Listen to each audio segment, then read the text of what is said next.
Good morning, everyone. It's Wednesday, July 28. Coming to you live from Seoul, I'm Kim Mo-gan. Before we begin, these are the stories we're following at the top of the hour. South Korea reports a record number of daily COVID-19 infections Wednesday, topping out at 1,896. This comes as cluster infections continue nationwide, even spreading in non-capital areas. The International Monetary Fund has sharply revised up South Korea's economic growth forecast for 2021 by 4.3% as the country continues to consolidate its recovery trend on the back of robust exports. And the South Korean government delivered a public statement on its real estate policies this morning. Finance Minister Hong Nam-gi vowed efforts to stabilize house prices by strengthening supply and strictly curbing disruptive actions.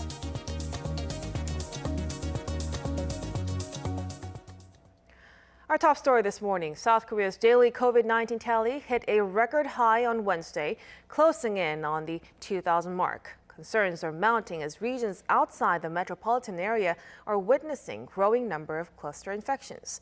The Delta variant also remains a major threat as it now makes up around half of the new cases. For more, we have our Choi Min-jung on the line for the latest. Min-jung, give us the details. Mo-gan, South Korea reported 1,896 new cases of the virus, marking yet another all-time high number of new infections. All but 73 of Wednesday's new cases were locally transmitted, and the national caseload now stands above 193,000. 4 more patients have died, raising the death toll to 2,083. It's been almost 3 weeks since the capital region was put under level 4 social distancing restrictions, but there has been no significant drop in the number of infections as of yet. Concerns are also growing in other parts of the country. Over the past week, 1 in 3 new infections were reported in regions outside the Greater Seoul area. On top of this, health authorities are also on high alert with the rapidly spreading Delta variant. Last week, the Delta strain made up 88% of the country's new variant cases. Now, Min-jung, tell us more about what's happening on the vaccination front. We hear more vaccines have arrived today.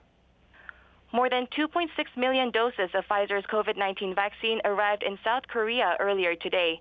This is part of the 66 million doses that the government bought directly from Pfizer. Including those received through a vaccine swap agreement with Israel, the country received a total of more than 6.7 million doses in July. Around 100,000 doses of Johnson & Johnson's Janssen vaccine will also be arriving on Thursday. Meanwhile, the government says Moderna's vaccine, which had originally been scheduled to arrive in July, will be delivered from next week. So far, more than 34% of South Korea's population have received their first doses, and over 13% have been fully vaccinated. That's all I have at this hour. Back to you, Mo-gan. Thank you, Min-jung. Do keep us updated. An American health expert is warning daily COVID-19 cases could hit 200,000 in the U.S. within the next 4 to 6 weeks. Former director of CDC Tom Frieden told CNN that the Delta variant is spreading fast and the population has hit a wall on new people taking the vaccines. The warning comes as the CDC revised its mask guidance Tuesday, recommending even fully vaccinated Americans wear masks indoors. It also recommends all students and teachers through 12th grade to wear masks when they return to class for the new school year. The two Koreas resumed their phone connection through the Inter-Korean Liaison Office this morning, following a surprise announcement Tuesday that they have restored their long-severed communication lines. The latest decision comes some 13 months since Pyongyang cut the lines unilaterally. The two sides plan to regularly hold phone calls twice a day going forward. Now, this comes as President Moon Jae-in and North Korea's Kim Jong-un have been exchanging letters aimed at restoring ties over the past few months. Our senior Blue House correspondent Kim Min-ji reports. South and North Korea have restored key cross-border communication lines some 13 months after Pyongyang unilaterally severed them. The Blue House said Tuesday that the leaders of the two Koreas had exchanged multiple letters since April, in which they discussed restoring relations. The leaders of South and North Korea have exchanged personal letters on multiple occasions since April regarding the restoration of ties, and in the process agreed to reopen the severed communication lines. The communication lines that have been reopened are the ones overseen by the military and the Unification Ministry. The two sides had test calls Tuesday morning and agreed to resume their regular phone calls twice a day. The hotline between the leaders is yet to be restored. The Blue House said that in their letters, the leaders shared an understanding of the need to develop inter-Korean ties and restore mutual trust at an early date for peace on the Korean peninsula. In June last year, North Korea cut cross-border communication lines and blew up the Inter-Korean Liaison Office in protest against propaganda leaflets sent to the north by activists from the south, which it said Seoul had failed to stop. North Korea also confirmed that the lines were restored, saying this will play a positive role in improving relations. The North Korean Central News Agency said that the whole Korean nation desires to see relations recover from recent setbacks and stagnation. Coincidence may be, but the reopening came on the 68th anniversary of the Korean War Armistice Agreement, the truce that halted active combat. The move is expected to give President Moon Jae-in some room to get his peace initiative going again. Inter-Korean relations have been at a standstill since the North Korea-US summit in early 2019 that ended without a deal. Focus will be on how much progress can be made going forward, as President Moon is running short on time, with less than 10 months left in office. Options could include a summit, albeit virtually, between the two leaders. The Blue House says such matters have not been discussed, but that it will continue to make efforts to improve relations. Kim Min-ji, Arirang News. The United States has welcomed North Korea's decision to reopen hotlines with the South, with the State Department describing it as a step in the right direction. Kim Hyo-san with more. The U.S. has endorsed the resumption of dialogue between the two Koreas, welcoming Pyongyang's reopening of direct communication lines between the two sides. After a breakfast meeting in Washington Tuesday, Campbell, the White House policy coordinator for the Indo-Pacific, said the U.S. is supportive of Seoul's dialogue and communication with the North. His remarks come after the regime reopened the hotlines it had unilaterally severed some 13 months ago. The U.S. State Department also welcomed the move in response to a written inquiry from the Seoul-based Yonhap News Agency. It described it as a, quote, positive measure that's essential for establishing internal peace and the complete denuclearization of the Korean peninsula. Pentagon Chief Lloyd Austin also highlighted that the U.S. door is open for dialogue with the North while answering questions Tuesday in Singapore. Earlier, Austin also stressed the importance of implementing Washington's practical diplomacy with North Korea at the same time as applying UN-led international sanctions on the regime. He also noted how Washington is again taking a leading role at the UN Security Council, including on the enforcement of resolutions on North Korea. Kim Hyo-sun, Arirang News. The latest decision to restore cross-border communication lines between the two Koreas could likely help in the resumption of peace talks. But concerns remain as there are various factors that could hinder the resumption, such as the upcoming South Korea-US joint military drills and the COVID-19 pandemic. Our Yoon Jung-min provides a deeper analysis. Eyes are on whether the two Koreas will make a breakthrough now that they've restored their communication lines. Since they were first set up in 1971, the lines have been cut off and restored repeatedly following incidents between the two Koreas. They were restored this time more than a year after the North blew up the Inter-Korean Liaison Office last year as it condemned anti-regime leaflets sent across the border by activists. Talks with the North have remained stalled since the Kim-Trump summit in Hanoi fell apart in 2019. During the Moon-Biden summit in May, the two leaders agreed to work for the Korean Peninsula peace process based on the 2018 Panmunjom Declaration and the Singapore Joint Statement. Experts say the restoration of the lines is a positive sign that North Korea could return to dialogue not only with Seoul but also with Washington. But it remains to be seen how much progress there will actually be. It is pretty much a positive sign in terms of the inter-Korean relations, for sure. But I'm not sure at this moment North Korea has decided to resume any kind of talk with the United States because just to release a very simple statement. Experts also note that there are sticking points, including the upcoming South Korea-US joint military exercises.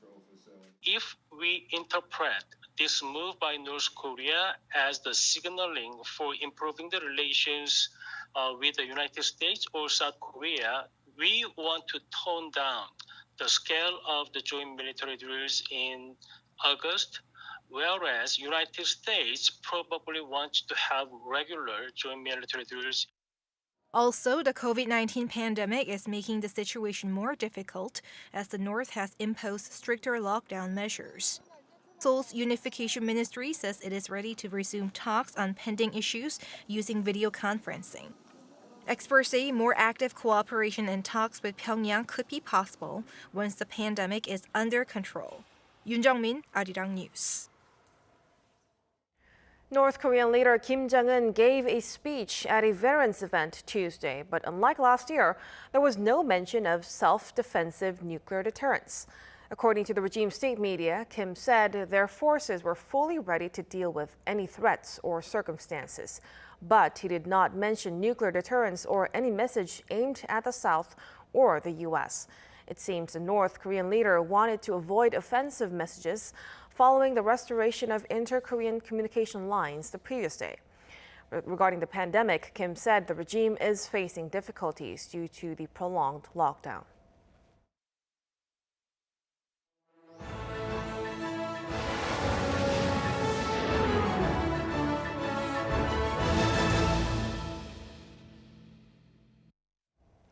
We turn to the Tokyo Olympic Games. Day 6 of the Olympics just started, but before we get to that, Day 5 was full of exciting events and stories.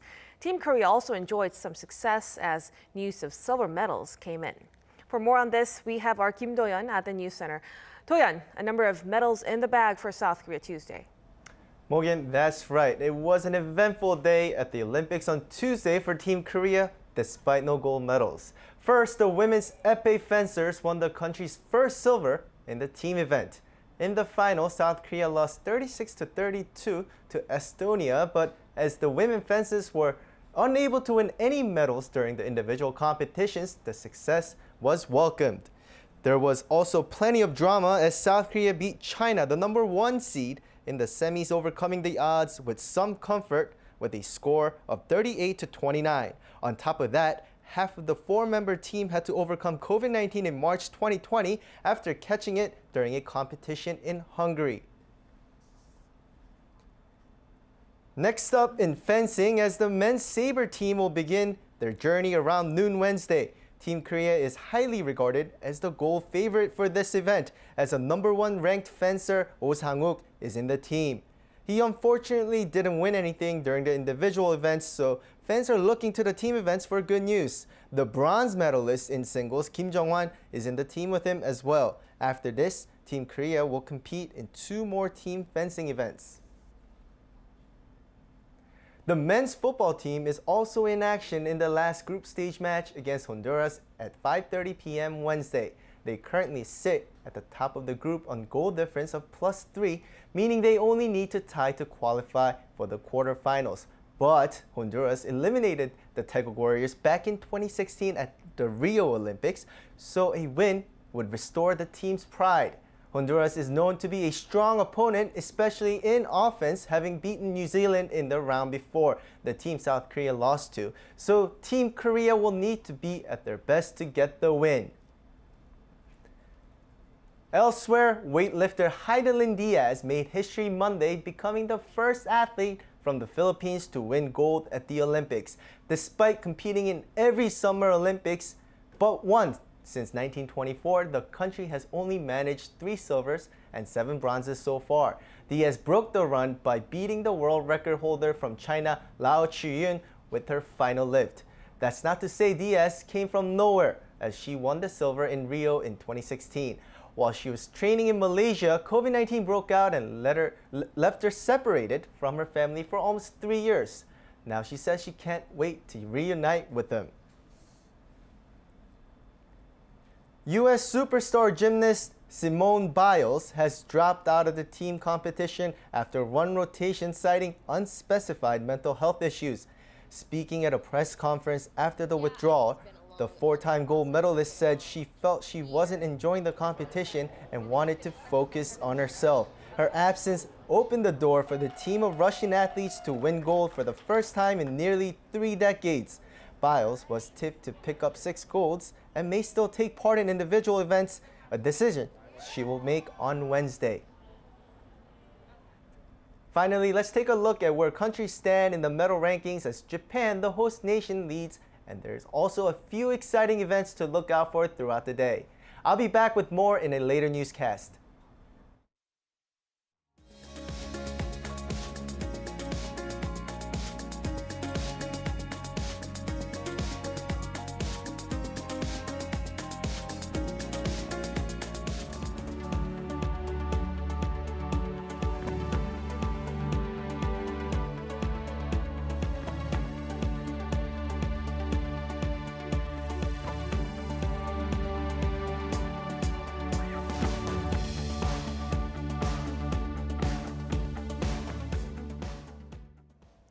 The South Korean government has asked for the nation's understanding and cooperation on the government's efforts to cool down the overheated housing market. Finance Minister Hong Nam-gi once again vowed to go all out to tame the country's runaway house prices. His remarks came on Wednesday during the joint briefing with real estate-related ministers, saying the country should be united to resolve the issue. Hong said the government's efforts focus on supplying enough houses, preventing an influx of liquidity, and tackling property speculation. Consumer confidence in South Korea is falling as the country battles its most severe wave of COVID-19 yet. According to the Bank of Korea Wednesday, the Consumer Sentiment Index dropped to 103.2 in July, down more than 7 points from June. While a reading above 100 indicates there are more optimists than pessimists about the economy, the central bank says the decline shows the fourth wave has eroded consumer confidence. The index had been improving for 6 straight months before this sudden slump. As South Korea continues to see constant recovery in the economy thanks to robust exports, the IMF has raised its 2021 economic forecast for the country. While the projection for the global economy remained the same, the figure for developing countries was downgraded, suggesting that the pandemic is causing inequalities. Kim Sang-min with the details. The International Monetary Fund has sharply revised up South Korea's economic growth forecast for 2021 as the country continues to consolidate its recovery trend on the back of robust exports. In its latest outlook, the IMF expected the country to see 4.3% growth this year, up 0.7 percentage points from its previous forecast in April. The projection is the highest among the figures given by some other organizations, including the South Korean government and OECD. The government projected 4.2% growth and the OECD 3.8%. The IMF also raised next year's growth outlook for Korea to 3.4% from the previous 2.8%. The increase comes as Asia's fourth largest economy sees a steady recovery with solid exports of chips and automobiles, as well as improving domestic demand. Its GDP for the first half of this year jumped 3.9% on year, higher than the Bank of Korea's projection. Exports during the first 20 days in July rose more than 32% on year as demand for chips, autos, and petroleum products continued to increase. After the report was released, the Finance Minister Hong Nam-gi wrote on Facebook that the projection suggests international recognition for the country's excellent economic resilience and policies. Hong also pledged continuous economic measures as well as virus prevention efforts, mentioning how the country is once again facing challenges from the fourth COVID-19 wave. Meanwhile, for the global economy, the IMF maintained its earlier projection of 6% growth. However, developing economies' growth was downgraded by 0.4 percentage points from 3 months ago. The IMF cut its projection for China by 0.3 percentage points and slashed India's by 3 percentage points. The report suggests that the slow rollout of vaccines in developing nations could have been a factor, which could mean that the pandemic is widening inequality. Kim Sang-min, Arirang News. The first person to be tried under Hong Kong's sweeping national security law has been found guilty of terrorism and inciting secession in a landmark ruling that sets a precedent for future cases brought under the law. The 24-year-old former waiter was convicted after riding a motorbike into police while flying a flag calling for the liberation of Hong Kong. Following Tuesday's verdict, he could possibly face a prison term ranging from several years to even life. His sentencing is due at a later date. Over 100 people have been arrested so far under the law since it came into force in 2019. U.S. Defense Secretary Lloyd Austin has blasted China's expansive claims in the South China Sea, saying they have no basis in international law. He was speaking in Singapore Tuesday during a trip to Southeast Asia, where several countries also have territorial claims in the sea. Austin insisted the U.S. will not flinch if their interests are threatened and vowed to support the nations to defend their rights. However, Austin added the U.S. wants to pursue a constructive, stable relationship with Beijing.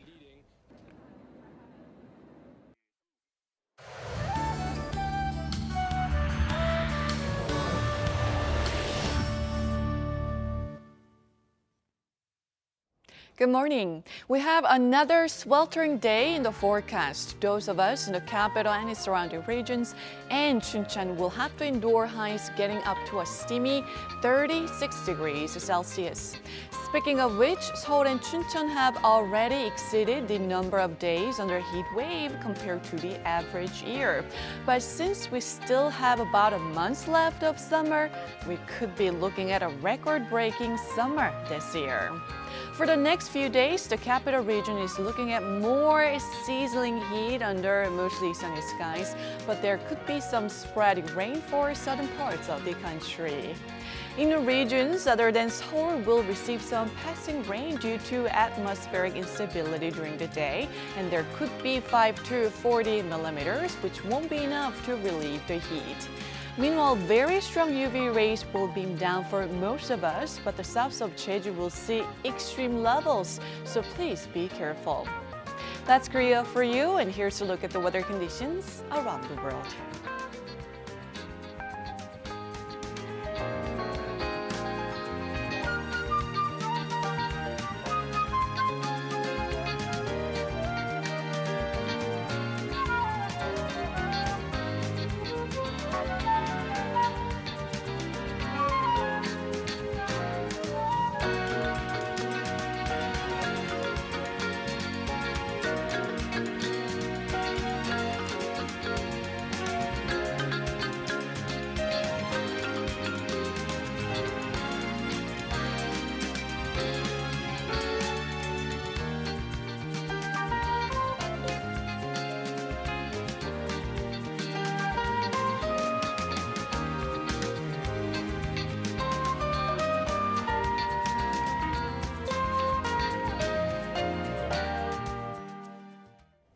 And that will do it for us at this hour on Arirang News. We'll be back at noon Korea time, so stay tuned. Thank you for watching and goodbye.